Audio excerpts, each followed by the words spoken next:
Introducing the Current Affairs Workbook. It is an activity-driven learning comprising summaries, quick facts, MCQs, true-false statements, mains practice questions, and ethics case studies, consolidated into a comprehensive workbook.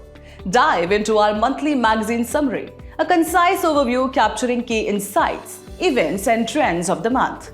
Unlock the power of our Quick Facts block, your rapid reference toolkit with essential facts, figures, and critical statistics. Experience our dynamic activities like MCQs and true-false statements to subjective questions and ethics case studies that refine your analytical thinking and articulation skills. Track your progress with our dedicated self-evaluation page, your personal growth monitoring and improvement tool.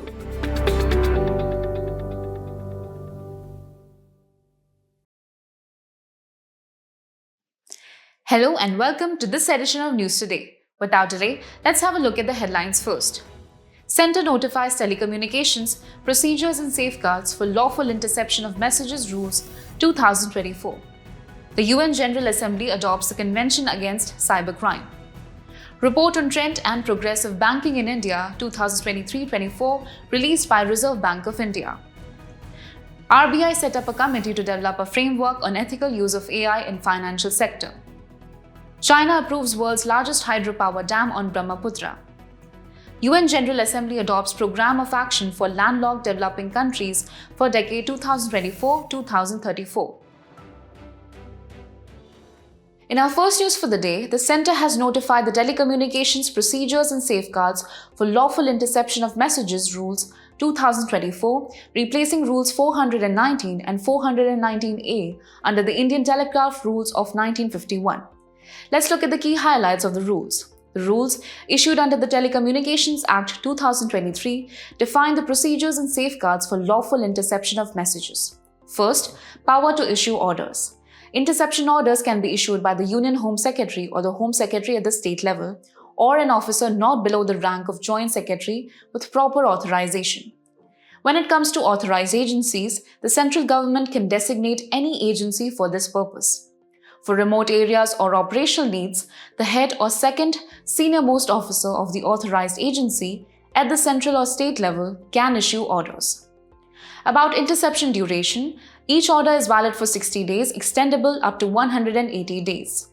If we look at the obligations relating to interception, agencies must appoint 2 nodal officers to communicate interception orders to the Department of Telecommunications or DOT or the concerned telecom entity's nodal officer.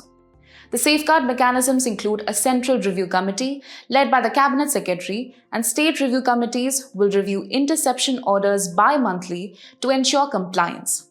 Interception records must be destroyed every 6 months, unless required for functional purposes or court directions. However, the new rules have raised concerns. The increased discretionary powers come with limited supervision. Also, there is no judicial or parliamentary oversight, with the review process relying solely on the executive. And lastly, the exemption allowing the government to test interception systems could lead to unchecked surveillance. Moving on to the judicial pronouncements on interception powers. Firstly, Telecommunications Act 2023. During public emergency or in the interest of public safety, government may intercept messages on certain grounds. Grounds on which interception is allowed under IT Act are sovereignty and integrity of India, defense and security of the state, friendly relations with foreign states, public order, and prevention of offences.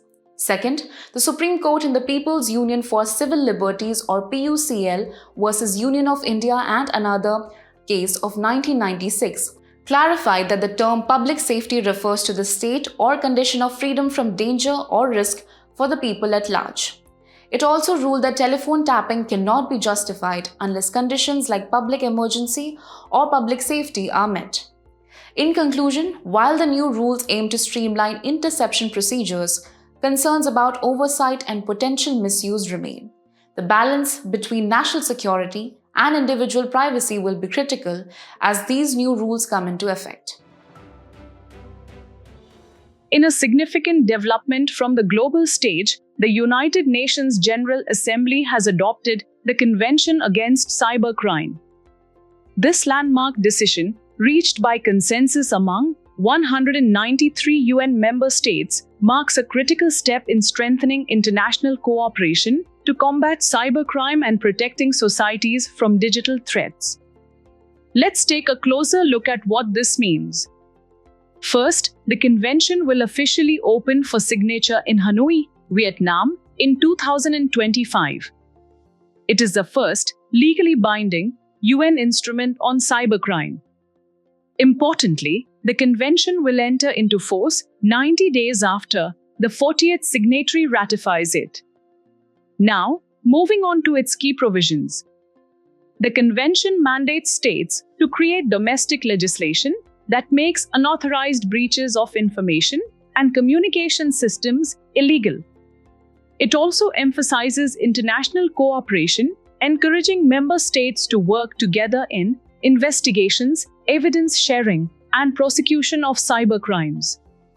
This cooperation will uphold the principles of sovereign equality, territorial integrity, and non-intervention in domestic affairs. Additionally, the convention promotes the establishment of bilateral or multilateral arrangements for transferring personal data while ensuring appropriate safeguards are in place. A crucial provision addresses child protection. The convention obligates states to make it illegal to produce, sell, distribute, or broadcast child sexual exploitation material. Furthermore, it underscores the importance of human rights, ensuring that all obligations under the convention align with international human rights law. But why is this convention so significant? It establishes a global criminal justice policy to protect societies from cybercrime by fostering international cooperation. For developing nations, this represents an essential step in addressing sophisticated cyber challenges while respecting their sovereign capabilities. In conclusion, this convention is a game changer in the fight against cybercrime, uniting nations to tackle one of the most pressing threats of the digital age. Moving on, the Reserve Bank of India or RBI has released its annual report titled Trend in Progressive Banking in India 2023-24 under the Banking Regulation Act 1949. The report provides a detailed analysis of the performance of India's banking sector over the past year. Starting with scheduled commercial banks or SCBs, the report highlights a positive trend as these banks recorded improved profitability for the sixth consecutive year. Moreover, their asset quality showed remarkable improvement, with gross non-performing assets or NPAs declining to a 13-year low of 2.5% in September 2024. In terms of capital strength, the capital to risk weighted assets ratio or CRAR stood at 16.8% as of September 2024, which is well above the regulatory requirements. To put this into perspective, the RBI mandates a minimum CAR of 9%, which is higher than the 8% CRAR required under BASCL 3 norms. CRAR is a ratio that compares the value of a bank's capital or net worth against the value of its various assets weighted according to risk. Shifting focus to urban cooperative banks or UCBs, their combined balance sheet expanded during the year, and asset quality continued to improve for the third consecutive year. Similarly, non-banking financial companies or NBFCs achieved significant milestones, with double-digit credit growth and a reduction in gross NPAs to 3.4% by September 2024. On the technological advancements front, the report underscores the growing importance of emerging platforms like the Unified Lending Interface or ULI and the Open Credit Enablement Network or OCEN. These advancements are expected to enhance credit access for small businesses and individuals, further driving financial innovation in the sector. When it comes to financial inclusion, the RBI is gearing up to launch the National Strategy for Financial Inclusion or NSFI 2025-30. This initiative aims to deepen financial inclusion while addressing emerging challenges, ensuring that the benefits of banking reach every corner of the country. However, despite these positive developments, the report raises a significant concern regarding the surge in banking frauds. During the period from April to September 2024, fraud cases increased sharply to 21,367 crore rupees compared to 2,623 crore rupees in the same period last year. This alarming rise poses serious risks to the reputation, operations, and financial stability of the banking sector. In conclusion, while the banking sector has made commendable progress in terms of profitability, asset quality, and technological advancements, the rising incidence of fraud highlights the need for strengthened oversight and preventive measures. Moving ahead, in a significant move, the Reserve Bank of India has set up a committee to develop a framework for the ethical and responsible use of artificial intelligence in the financial sector. Known as the Framework for Responsible and Ethical Enablement of Artificial Intelligence, or FREE-AI, this initiative is aimed at ensuring that AI adoption aligns with ethical principles. Let's delve into the details. This 8-member committee is headed by Dr. Pushpak Bhattacharya. Its primary objectives include assessing the current level of AI adoption in financial services, identifying potential risks associated with AI, and recommending a comprehensive framework to address these challenges. Now, why is AI so significant for the financial sector? Artificial intelligence holds immense potential for transforming the financial sector. By automating repetitive and time-consuming tasks, AI significantly improves operational efficiency, enabling financial institutions to process vast amounts of data with speed and precision. A simple example is how AI enhances loan application processing. Moreover, AI plays a critical role in decision-making with predictive analytics, helping institutions forecast market trends as seen in algorithmic trading. Customer interactions are also evolving thanks to AI-powered chatbots and virtual assistants that offer 24/7 support, improving overall customer relationships. Additionally, AI strengthens risk management by proactively preventing fraud, moving beyond the traditional reactive approach. However, the integration of AI is not without its challenges. One major concern is embedded bias. AI models, when trained on biased data, can inadvertently reproduce or amplify discriminatory patterns, potentially leading to financial exclusion. Data privacy and security are also significant issues, with the risk of breaches and violations of personal data protection regulations. Other challenges include inconsistent AI responses and increased vulnerability to cyber attacks, which underline the critical need for a robust regulatory framework. With the FREE-AI framework, the Reserve Bank of India aims to address these concerns while harnessing the transformative potential of AI. This initiative could mark a pivotal moment in shaping the future of AI adoption in India's financial ecosystem. In a major development from China that has captured global attention, the country has approved the construction of the world's largest hydropower dam on Brahmaputra. It is also the world's biggest infra project in Medoc region of Tibet. The dam is over 3 times the capacity of the Three Gorges Dam, which is currently the world's largest in central China. The project is said to be located in the lower reaches of the Yarlung-Zangbo River, which is the Tibetan name for Brahmaputra, at a huge gorge in the Himalayan reaches where the river makes a huge U-turn to flow into Arunachal Pradesh. China has stated that the dam will play a crucial role in achieving its carbon neutrality goals, while also boosting industries and creating jobs in Tibet. However, this ambitious project is not without its challenges. From an engineering perspective, the dam's location on the tectonically active Tibetan Plateau, often referred to as the roof of the world, raises significant concerns.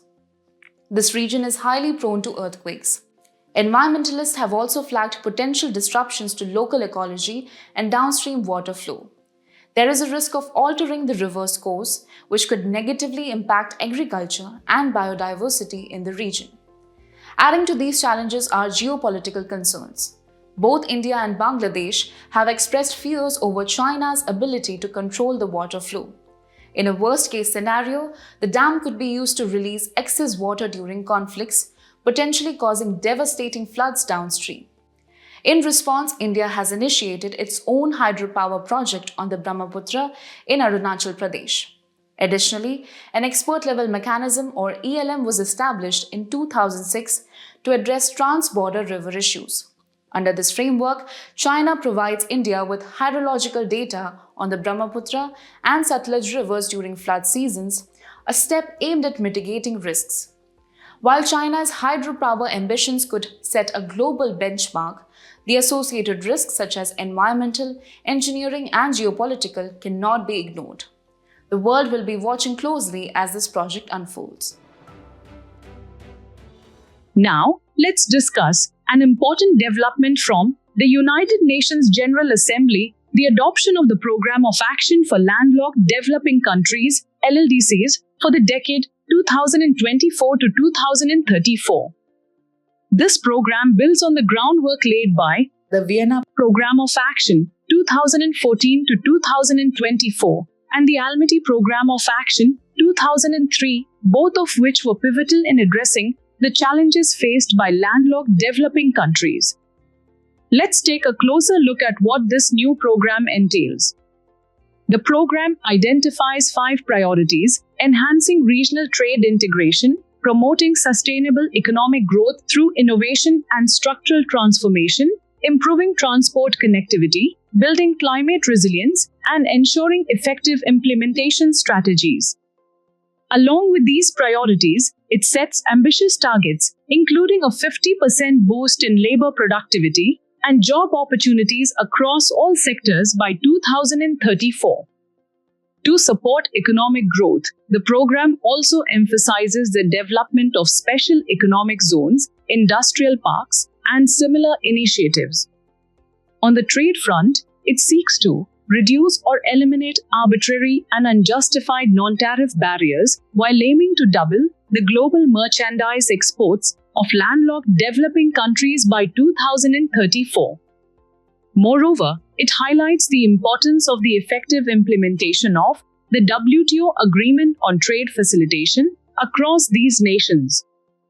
Additionally, the program focuses on disaster resilience by committing to the full implementation of the Sendai Framework for Disaster Risk Reduction 2015 to 2030, ensuring that landlocked developing countries are better prepared to handle risks.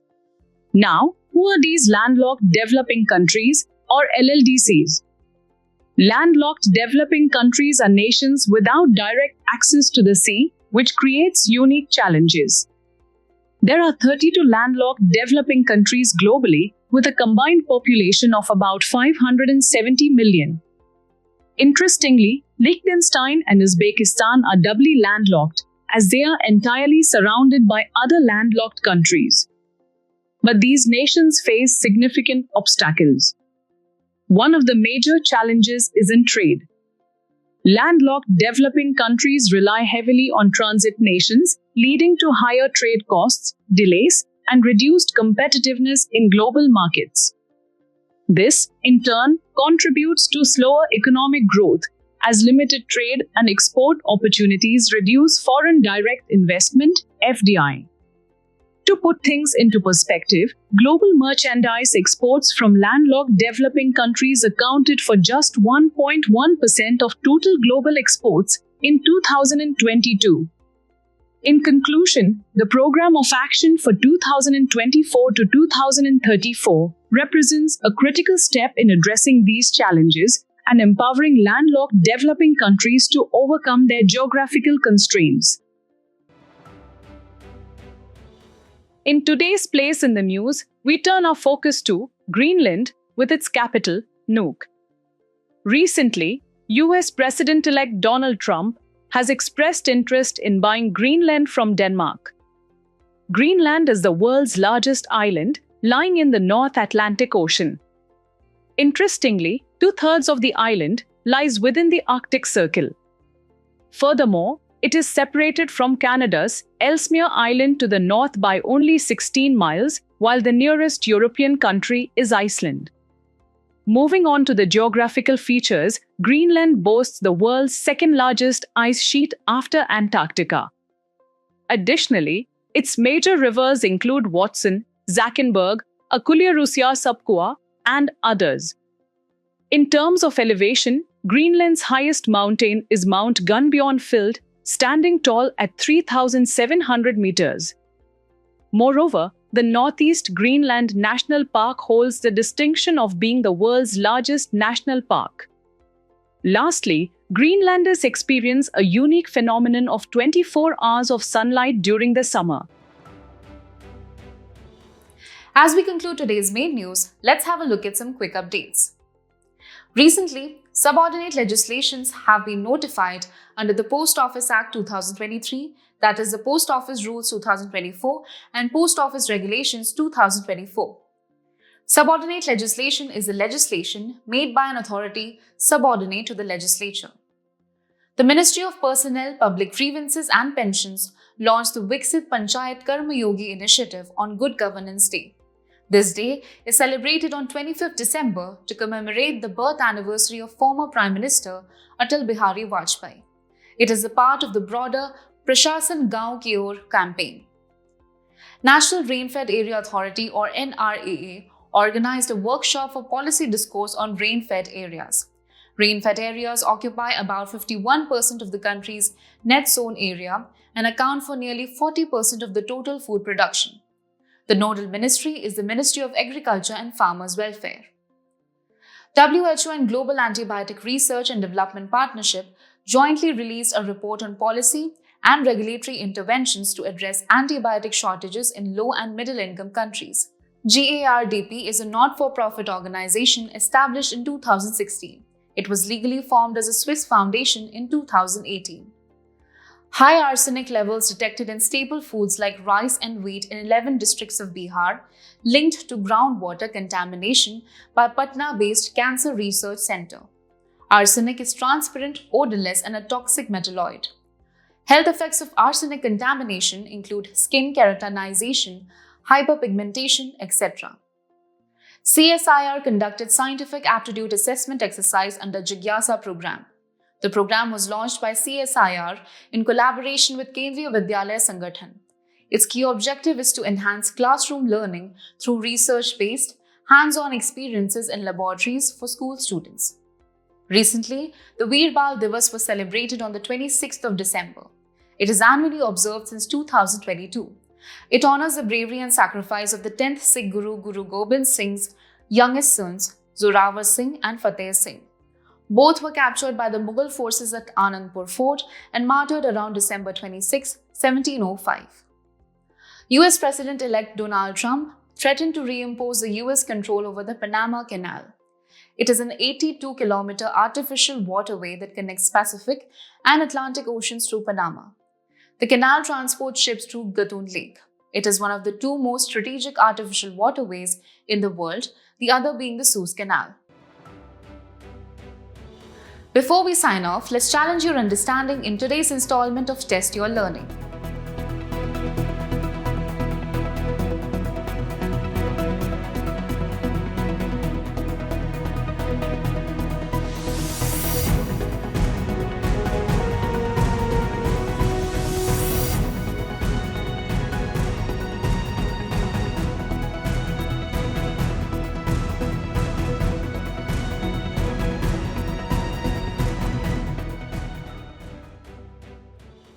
Thank you for joining us. We hope you found this episode of News Today engaging. For the solutions to the quiz and to access the PDF version of News Today, remember to visit the provided links in the description.